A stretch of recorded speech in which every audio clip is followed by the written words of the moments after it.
All right, and we are live. Welcome, everybody, and welcome to Dan Lohrmann, the award-winning CISO and author. It's an absolute pleasure to have you here. Thanks for joining the Hoxhunt CISO Sandbox. Great to be here with you, Elliot. Thanks for having me. Yeah, it really is a pleasure. So I've been looking forward to this for a long time, and for those of you who don't know Dan, he is a legendary CISO. He's really been a pioneer in the cybersecurity field, going way back. He's had this, what I would call a hardcore security background in the NSA, and then moving on to government work at Michigan, where I believe one of, if not the first state CISO in United States history, which is a pretty neat thing to hang on your credits there. So I won't go too much. I'll let you introduce yourself a little bit here, Dan. So maybe tell all of our audience, and they're from all over the place here, who you are and where you're calling from. Yeah, thanks, Elliot. It's great to be with you. I'm in Michigan, and it's snowing hard here right now. We're expecting a foot of snow today in mid-Michigan, and actually Detroit, they're going to get some more. So been in the security industry more than 30 years now. And, family of four kids, just a proud papa, but also been in the industry since the mid 80s. NSA, as you mentioned, was in England with Lockheed and Mantech in the 90s. And also Michigan government, 17 years. So a lot of different roles you mentioned. Michigan, first CISO in Michigan, first CISO of all 50 state governments, not federal, but and then, a lot of different roles in Michigan, CTO. We brought physical and cybersecurity together. So I was CSO. And then I'm now with Presidio. I'm field CISO with Presidio.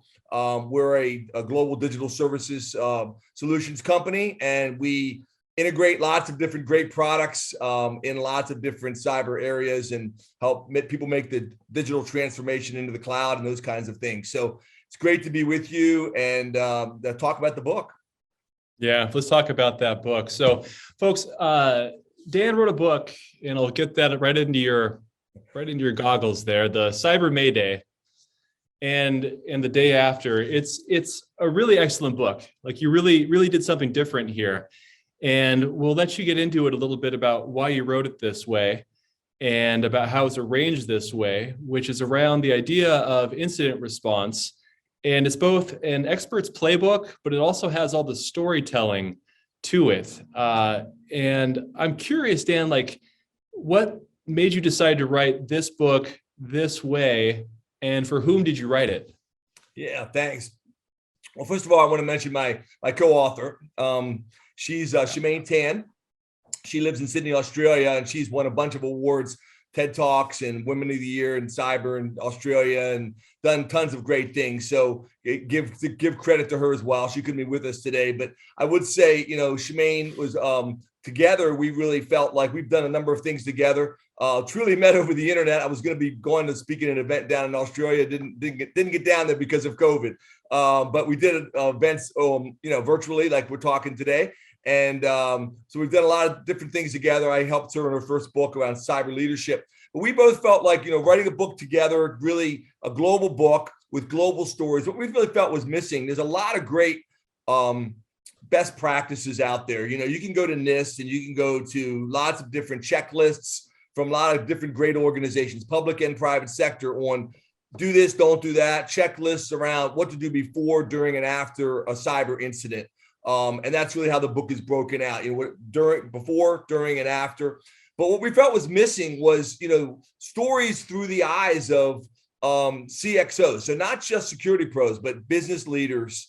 Really, audience is anybody who could be impacted by a cyber incident, certainly in leadership. Really wanted to have more of a business focus. Yes, we do think technology and security pros would get a lot out of the book, but we wanted to bring together stories, true stories, over 35 stories from around the world, public and private sector, with this format. And then really, what people wish they had known before, even though people have so much information, what they would do differently, what would they change? What was it like? What did they, good, bad, ugly, and there's a lot of ugly in there too. But, so it's really, people want to hear stories, and that's really what we wanted to tell. Yeah, you had an interesting point. I think it was the end of chapter 4 about storytelling and leadership. And maybe you could talk, or maybe storytelling, communication, or both. Maybe you could talk a little bit about how storytelling is an effective means towards better communication and leadership.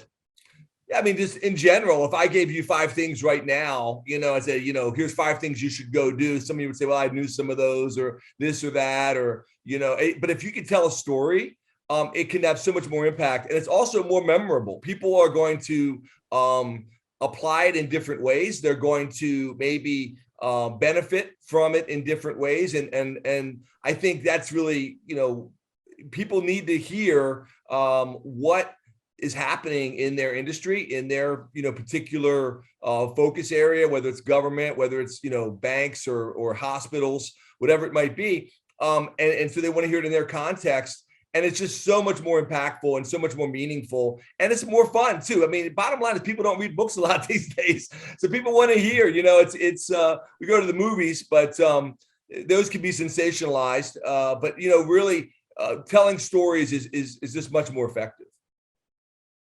Yeah, I fully agree with you on that. The power of the stories, it really can do something special to help like get a message to really gel for someone. And I've really admired your work as an author, as a writer, as a speaker, as a podcaster, all over the place for some time. You're a natural communicator. Well, thank you. And yeah, absolutely. And one of the things interesting is you mentioned just now about how these incidents are going to hit everybody. And sometimes communicating in a way that will get that across, that this is everybody's problem. I mean, you just talked about weather hitting Michigan, and sometimes weather is the one unifying topic everybody has an opinion about, or some kind of a fear, or some kind of a thing they're looking forward to about. Like, is cybersecurity essentially the new weather? I know you've done some work that kind of has a forecast element to it. Yeah, absolutely. I think it is. We talked about, we bring up, if we have time to talk about football as well, but football analogies, weather analogies, whenever we start calls, and I'm sure everyone listening knows, when you're trying to break the ice, it's very safe to just say, oh, it's snowing outside, because everyone can relate to that, regardless of your, not getting into politics or your views on different things about COVID or whatever it might be. I mean, everyone, weather is out there. And I think what's really true is it is ubiquitous. We all have it every day in every part of the world. And we care about forecasting. What's going to happen next? Where are we going? I do a blog on Government Technology Magazine every year. And basically predictions, forecasts for the coming year. Not my predictions, but the industry predictions. And I bring them together and call it the top 22 security predictions for 2022 for this year. But you can see previous years and you can go back and you can rate them. How good were they? But, it affects every area of life. The predictions, cybersecurity is involved, any area of technology, whether you're talking autonomous vehicles, you're talking hospitals, advances in space, put satellites up. We just replaced the Webb telescope. Brought the Webb telescope to replace the Hubble telescope. All these different things, whatever the topic is, there's a cybersecurity component to it. And so, people want to know what's going to happen next. And then who do you trust? Just in the same way, who do you trust for the weather forecast? Who do you trust around the future? What's going to happen? Like what we talking before the show today, what's going to happen in Ukraine? I mean, I don't know whether that's going to be an issue with Russia and Ukraine or the Olympics or whatever the topic may be. There's a cyber component to that, and people want to know what's going to happen next. And so ultimately we're looking for trusted voices, because there's so many different voices out there on the internet. All of us have different people we listen to, and who do you trust? And what do they recommend that you do to protect yourself? And I think those are really important concepts. Whether it's just one analogy, there's other analogies in sports, but I think cyber is ubiquitous. It's going to be with us for the rest of our lives, and it affects every area of our lives. Yeah, and there's a couple things that we're going to get into further, which is how do we protect ourselves? And that'll be a key thing we'll get into a little bit later on in this thing. You did reference football, though, and I would be remiss. I believe we're both football fans, and it's now officially Super Bowl season. And you've written in the past about some of the lessons that the gridiron offers us for cybersecurity. And what do you think? So are there any lessons that people can take from the world of football and the cybersecurity? Absolutely. I think, if anyone out there, just go to Google or whatever browser you use, just type in cybersecurity and football, and there's article will pop up. It's the top article. But I wrote an article called Cybersecurity Team Lessons from Football Game Defeats. And that one kind of used the analogy of Michigan, University of Michigan playing Ohio State and how they upset them. But I think there's so many ways that there's similarities and we can learn from that. And I think people, back to what we were just talking about, people can relate. A lot of people that are kind of afraid or scared of cybersecurity or security in their computers, they don't really want to talk about that, but they love to talk about football. So, I mean, we have just a couple quick ones, but offense and defense, attack and defend. You have to know your adversary. You have to prepare. You can underestimate your opponent and not properly prepare, or prepare and not bring your A game, bring your B game or your C team. And you see that a lot in the industry. People who a team comes in, they're integrating a new system. The vendor brings in a great team, but then they pull them all out and they bring in the B team or the C team, and things kind of go awry a little bit. So the same kind of things happen in football. And there's a lot of other examples of how we can learn from sports. I played quarterback in college at Valparaiso. I love sports. I watch a lot of sports. I'm a Michigan State football fan.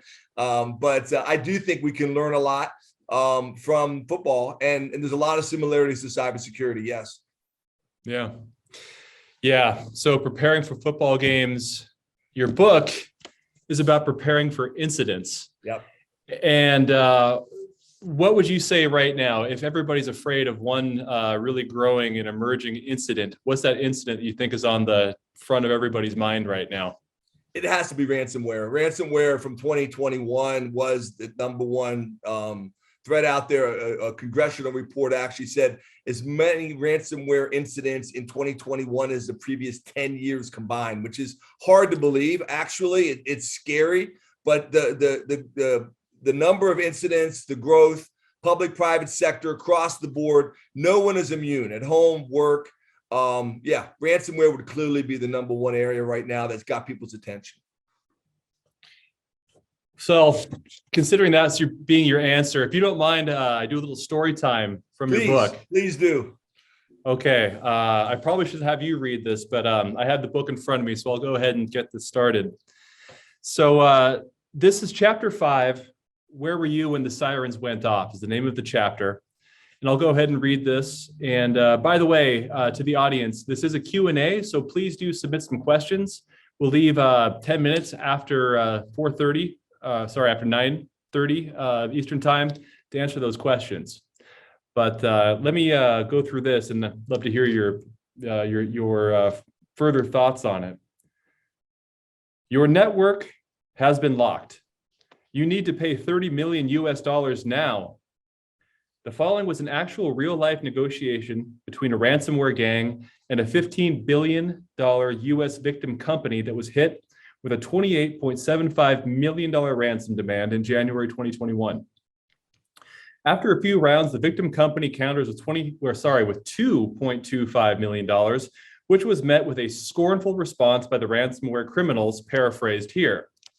It is very funny to watch a few of your admins trying to install MS Exchanger's server in 3 days and can't do it. We have encrypted 5,000 of 6,000 of your servers. If we do some very simple calculations, your expenditure is like, let's say $50 per hour, or maybe you're even more generous, $65 per hour. So 24 hours spent to restore one server multiplied by the number of servers encrypted by us, that is like $10 million in just only on labor expenditure.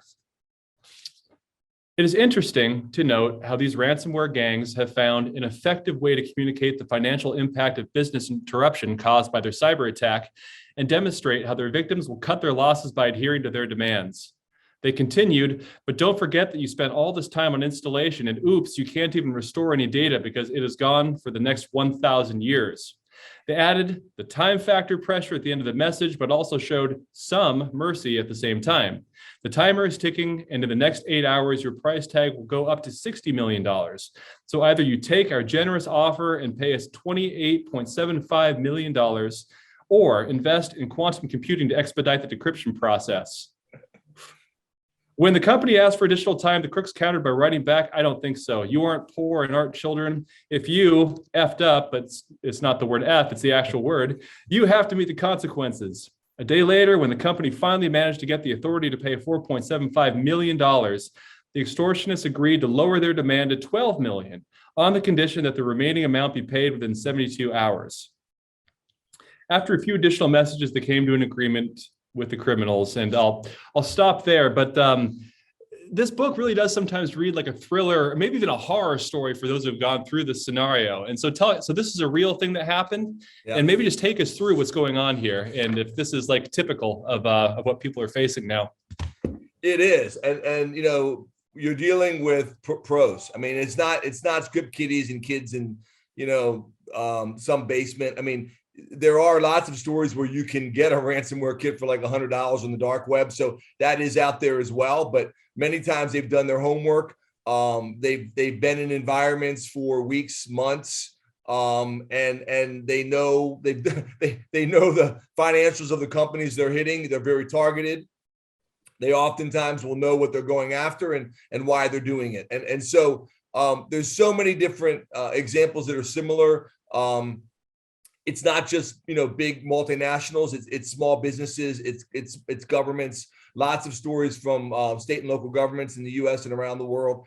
So yeah, I mean, it's clearly it's scary. And you know what we do is we talk about that's in the midst of it. That's in the middle section. There's really three parts to the book: before, during, and after incidents. And so we really do cover, you know, how do you prepare before an incident? How do you, you know, tabletop exercises, you know, basically playbooks and knowing how and who to get involved, how to communicate, how to build the plan. What are the steps that you're going to follow? Going all the way through with that. And then during the incident, the middle chapters are talking about, you know, real incidents like this one and others that happened. I tell a story about, I was actually, some of the stories go back, you know, more than a decade, where we had a blackout in Michigan, and I was the CISO in Michigan during 2003. That's as far back as we go, but the blackout and you know, what we can learn from those emergencies, because I think we can all learn from all hazards, you know, fire, flood, tornado, natural disaster, cyber attack. If the power goes out, the power goes out, right? I mean, and there's things that are going to happen, and there's things that are going to need to be done to restore the business, to recover, to keep the business going, continuity. Many people think they're ready. They've got good backups. I hear this all the time. And then they figure out they've never actually gone that extra step. Maybe they've done tabletop exercise on paper with their executive teams and leadership, but then they discover it's going to take them 6 weeks to get the data back, you know, restored to where they can get the system back up. So like, we can't be down for 6 weeks. Go ahead and pay the ransom. We see that a lot. So there's a lot of, you know, people have gone, you know, maybe I've thought about that. We've done this, we've done that, we've done A, B, and C, but we haven't done X, Y, and Z. So the last section really talks about, you know, really going further with, you know, lemons to lemonades. Okay, this happened. How can we learn from it? You know, what are the lessons we can learn?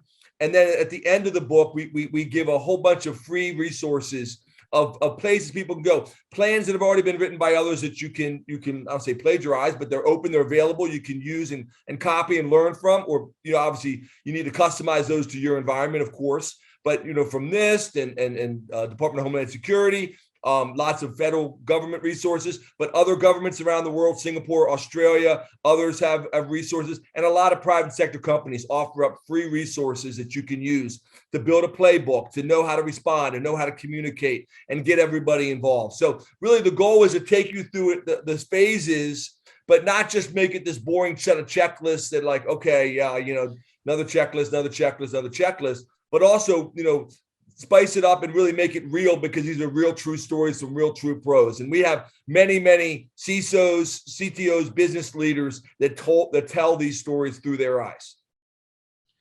Yeah, and with your experience being there, really in the trenches and at the forefront, both public and private sector, I wonder how scary that actually is. You know, we get some media reports, but I'm curious when you actually get in there, just if that's something that really would keep people up at night if they knew just like how badly this is escalating.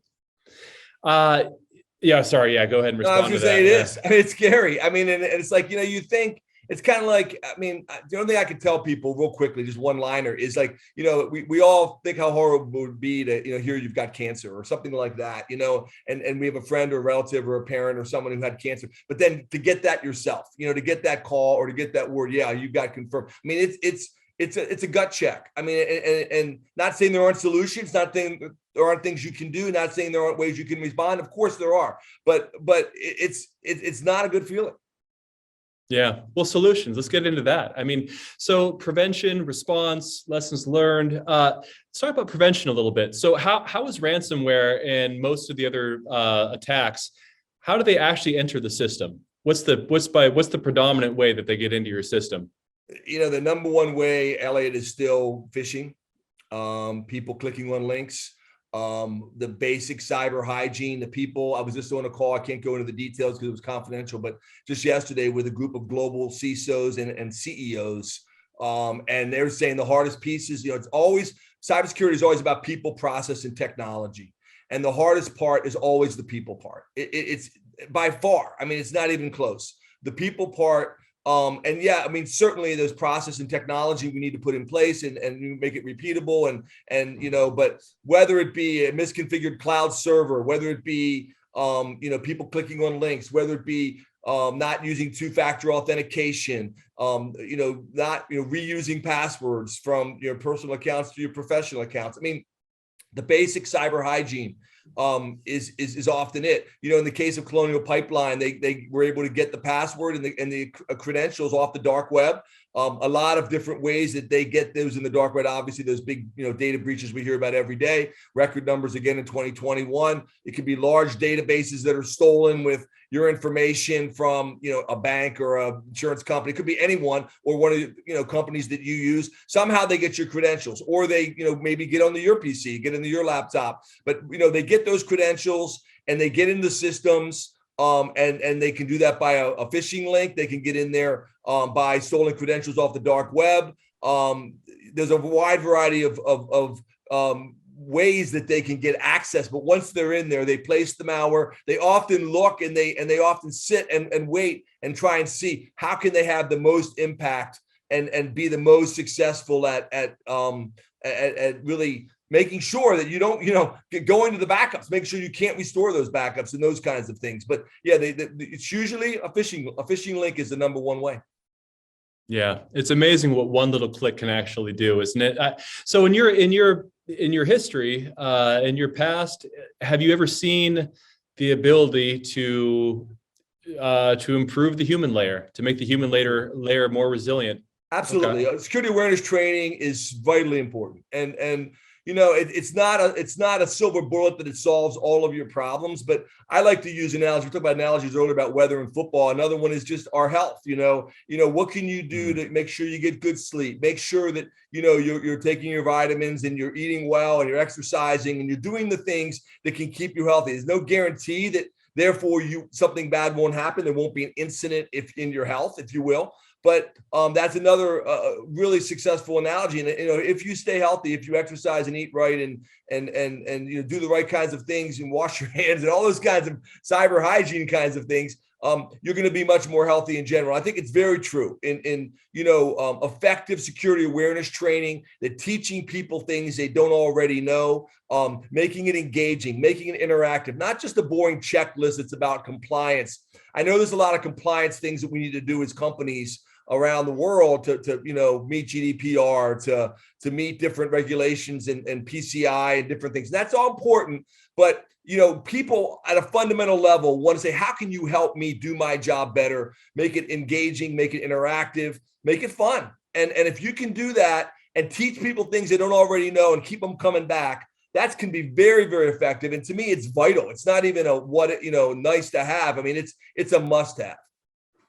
Yeah, really well put. I mean, it's amazing how many people, I mean, myself included, before I got into this world, just don't know. You just don't know, and how the vast majority of any kind of a benchmark phishing benchmark program will show like the fail rate's really high, which just shows that most people just have no clue. So I wonder where the education starts. Is it going to be the school system, or is it going to be the companies who can get the education up there? So Now, when you go after the prevention, and that's, of course, you have the technical firewalls and everything else. I'm also really curious in these last 5 minutes here, what do you think is like the value of focusing on incident response as far as like building a security, what would you call it, a security strategy, a security framework? But what's that? Why does incident response and preparing for it kind of lie at the center of that? Yeah, I mean, it really is. It's vital because I just say at a very simple level. People say another analogy here, but fires. If you're a fire department, you don't want to practice. The first time you ever do it is put out a fire is when you actually have somebody's house burning down.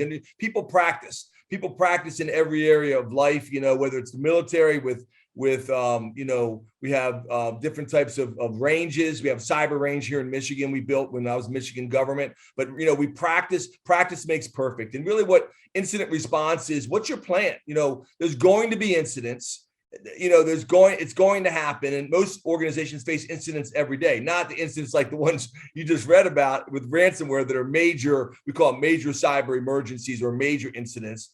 But certainly incidents happen all the time, and people need to be prepared. And we prepared for Y2K in Michigan government. And those helped us when we had the blackout of 2003. But cyber attacks, there are good stories of people who were ready for a ransomware attack. They had good backups. They were able to restore quickly, and they didn't have to pay the ransom. So that's the best thing. An ounce of prevention is worth a pound of cure. And if you are prepared and you have thought these things through all the way to end and practice, and that means communication plan. It means not just the technical people. It means bringing all the executives from the business areas around the table. In Michigan, we brought the department directors and the governor, and we had statewide tabletops working with different industries. And I know DHS and CISA, a lot of hospitals do this all the time, and also banks. So having a good plan, testing that plan, making sure it works, making sure you can restore those backups, it's vitally important. And if you don't do that, you will fail. Yeah, you actually brought up one point I want to get to before we hand it over to the Q&A, and I encourage our watchers, our viewers here to write some more questions here. We got one so far. When you talked about the Michigan blackout in 2003, you talk about the different experience with the government. You have experience in both the public and private sector, and I wonder if the approach towards cybersecurity differs between public and private sector, or if it's like basically the same, or if there are lessons from each that you can take when it comes to your approach to risk, your approach to designing a cybersecurity plan.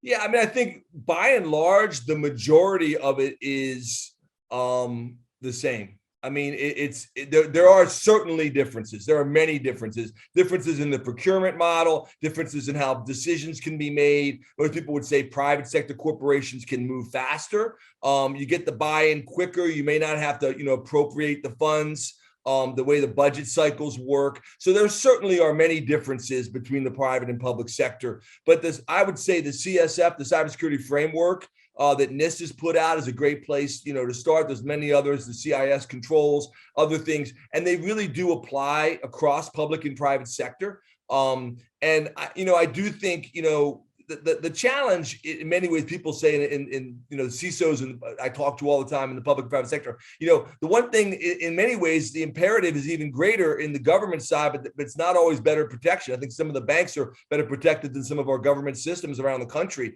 But, people say all the time to me, I hear this from citizens, I hear this from clients, hey, it's not an option for me to use the state of Michigan for my driver's license. There's only one place I can go if I want to drive in Michigan, and I live here. I got to get a driver's license. So, in some ways, it's even more imperative that government get this right. That doesn't necessarily mean the government always is better than the private sector. I think there are many cases we're not, and we have a ways to go. I also think another big thing I wanted to mention, and just real quickly, that's much harder, I think, in the government is the cyber talent gap. We're seeing the great resignation around the country and around the world right now, and it's so hard to get and keep good people. And I think that's even harder in government right now. So in many cases, they're outsourcing or they're having to bring in partners to really help them manage their systems because they don't have the people. And they have, I'm hearing this number one issue out there, ransomware is the number one threat, but, issue that CISOs are facing is keeping good staff and performing on projects because people are leaving. And so I think that's a big challenge in government is cyber talent and keeping cyber talent.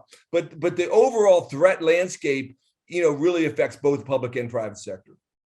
Yeah, right. And we'll get to these questions in a moment here. You once also the talent gap's a big one. That's its own podcast. That's its own webinar topic right there. I have so many thoughts and questions on that.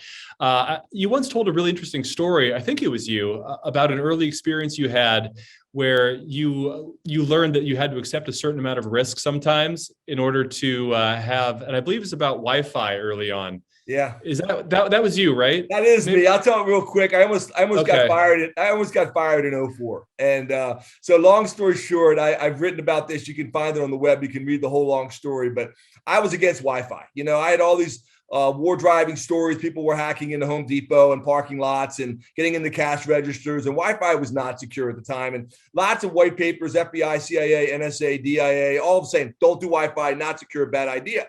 So my boss, CIO Terry Takai, who went on to become CIO in California, then CIO for the Department of Defense, said, we want to put Wi-Fi in all of our conference rooms. So I was my goal was, okay, I did the research. My team was against this. I said, we're canceling this project at a staff meeting.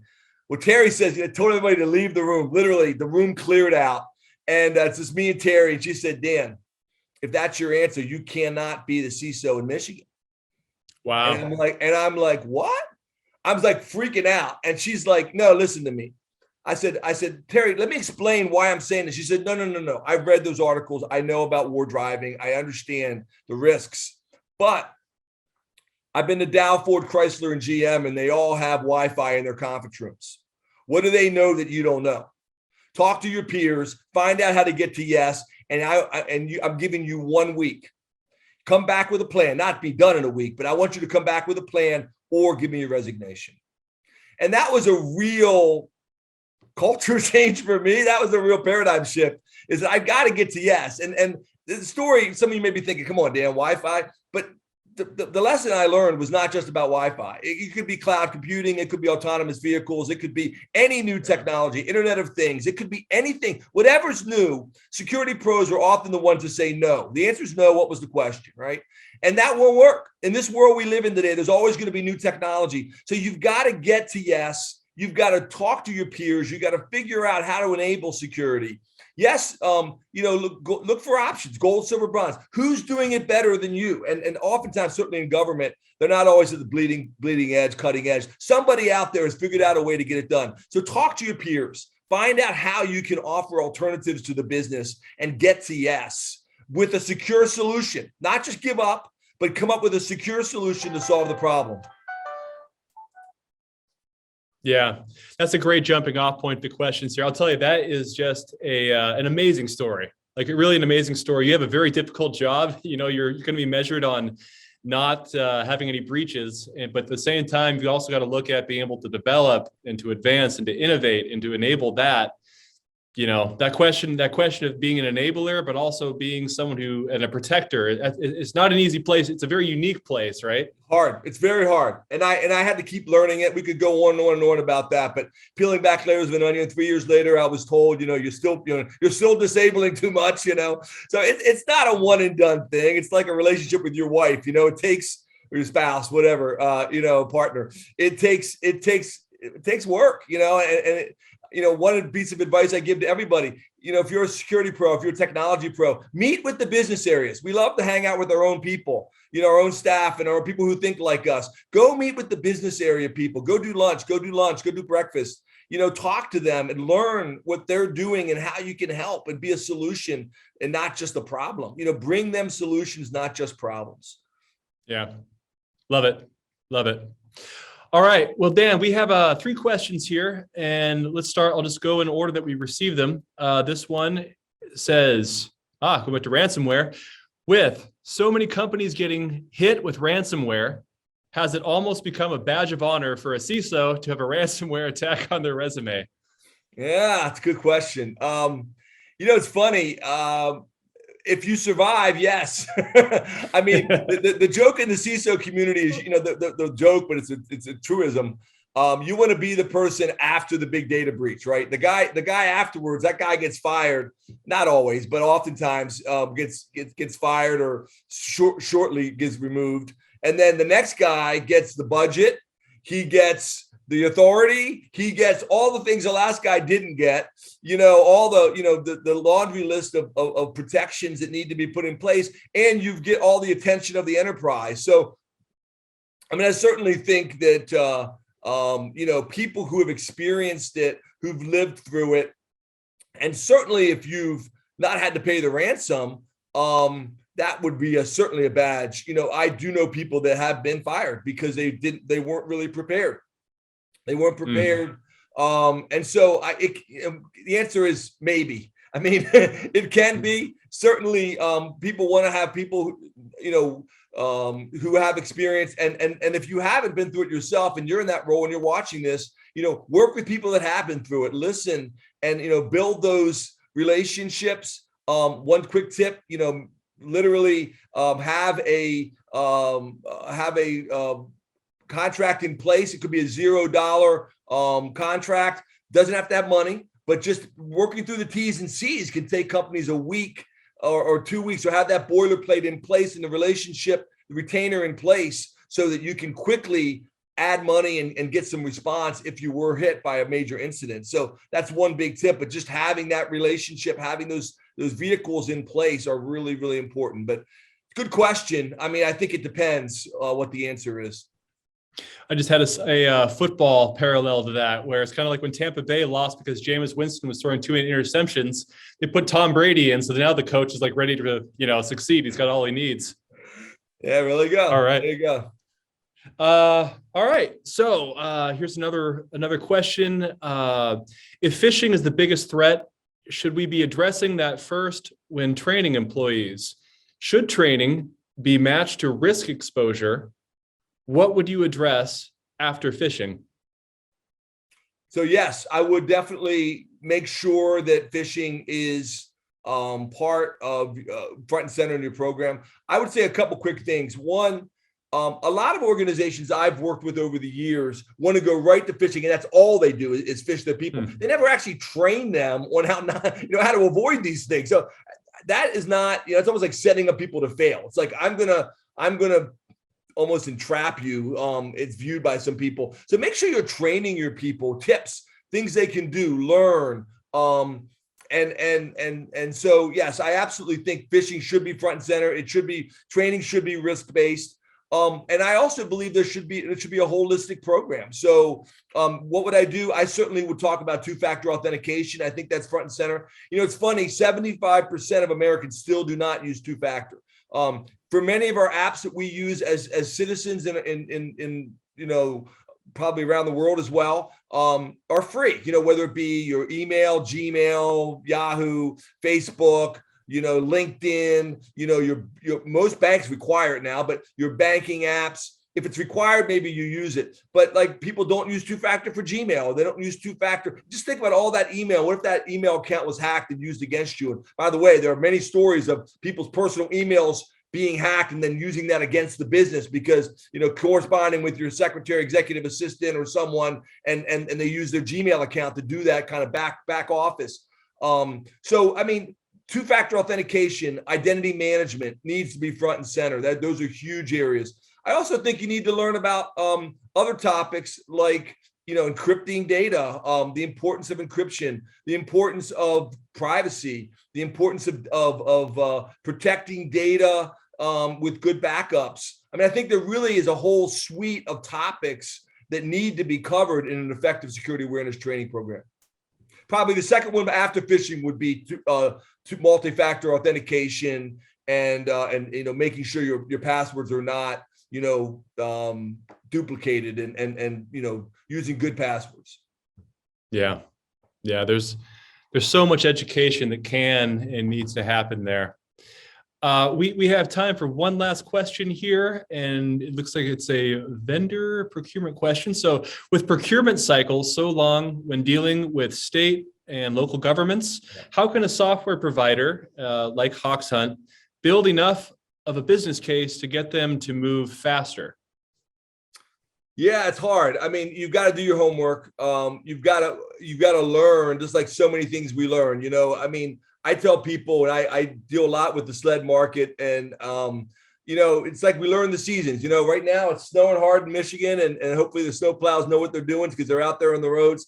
But we know spring's coming, we know the fall's coming, we know the leaves are coming. You need to kind of learn the budget cycles. And I spent a lot of years in state government in Michigan, and it'd be all year round. It'd be like no money, no money, no money, no money. And then at the end of the year, end of the fiscal year, it'd be like, you got 3 days to spend $1 million. I mean, and that would happen every year.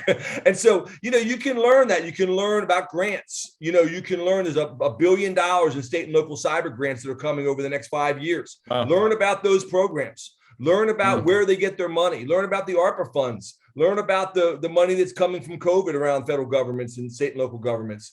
Learn how the budgets work. And really, and I always like to say this last one. People say, I have no money, I have no money, I have no money. And I always say, get on boats leaving the dock. And what I mean by that is there's always money being spent in government. There's always money being spent. In fact, right now, there's record surpluses across the board in the United States for state and local governments, record budgets. So they're spending money somewhere. You just may be looking the wrong thing. So if I'm just trying to sell glasses to somebody, and I'm just here to, maybe I shouldn't be selling glasses. Maybe I should be selling Cyber Mayday books. Or, I mean, my point is, go where the money is. I mean, so they're building a new tax system. They're building a new criminal justice system. Get your security teams involved in that project. There's always money being appropriated, and making sure that you're involved in the key strategic projects. And that's where you'll find the money. So, if you're in the right room, in the right conversation, there's going to be funding. If you're in the wrong room, in the wrong conversation at the wrong time of year, I need a snowplow today, but in middle of July, snowplow's not going to do me a whole lot with a shovel when it's 90 degrees in Michigan. So you just got to know your seasons. You got to know your procurement process. Fantastic. Thank you for that. Thank you for that. Thank you for this whole time with you. We have reached the end of our time together, and everyone, go out and buy this. Like, really, it's really an excellent book, whether you're in the leadership position of information security, whether you want to understand more about what's going on in the world. It really does give you either a playbook or just more understanding of the threat that's out there. So I'd highly recommend everyone to read this. It's really well written too. So Dan, thank you so much for coming here. Really appreciate it. Elliot, thank you so much for having me. It's great. We love the conversation. Wish you all the best, man. It's been great. Likewise. Okay, take care. Hope you don't get stuck in that snow. Thanks. Have a great day. Okay, thanks. Bye-bye.